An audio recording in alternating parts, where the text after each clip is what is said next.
નમસ્કાર દર્શક મિત્રો, આપ જોઈ રહ્યા છો સત્ય સમાચાર ન્યૂઝ ચેનલ.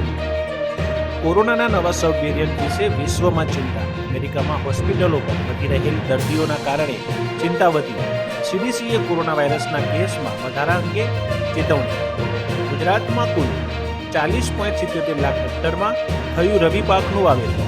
સૌથી વધુ 10.72 લાખ હેક્ટરમાં ઘઉંનું વાવેતર. કઠોળ પાકોમાં ચણાનું સૌથી વધુ 5.64 લાખ હેક્ટરમાં વાવેતર. તેલીબિયા પાકોમાં સૌથી વધુ રાઈનું 2.64 લાખ હેક્ટરમાં વાવેતર. સૌરાષ્ટ્ર ઝોનના જિલ્લામાં સૌથી વધુ 16.3 લાખ હેક્ટર રવિ પાકોનું વાવેતર. વડોદરા જિલ્લામાં સખી મંડળો દ્વારા નિર્મિત ફરસાણને રેવા બ્રાન્ડથી વેચાણ કરાશે. મહિલાઓને માઇક્રો આંત્રપ્રન્યોર બનાવવાના આહ્વાન પ્રત્યે વડોદરા જિલ્લા વહીવટતંત્રએ નવી પહેલ. રાજ્યભરના ખેડૂતો માટે મુખ્યમંત્રી ભૂપેન્દ્ર પટેલની મોટી જાહેરાત. 1 વર્ષમાં રાજ્યના ખેડૂતોને દિવસે મળશે વીજળી.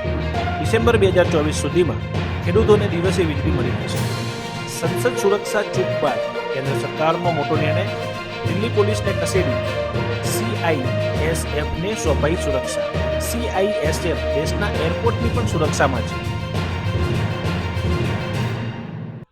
રાજ્યવાસીઓ ઠંડી માટે રહેજો તૈયાર. 3 દિવસ બાદ તાપમાનનો પારો 1 થી 2 ડિગ્રી ગગડશે.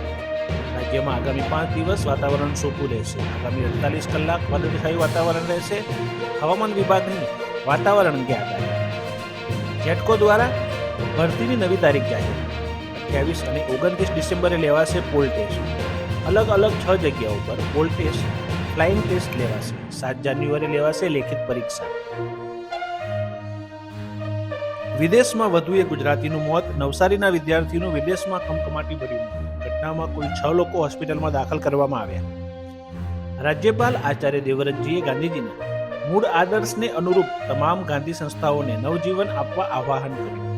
ગુજરાતના રાજ્યપાલ આચાર્ય દેવવ્રતની અધ્યક્ષતા હેઠળ આજે ગુજરાત વિદ્યાપીઠ મંડળની બેઠક યોજાઈ.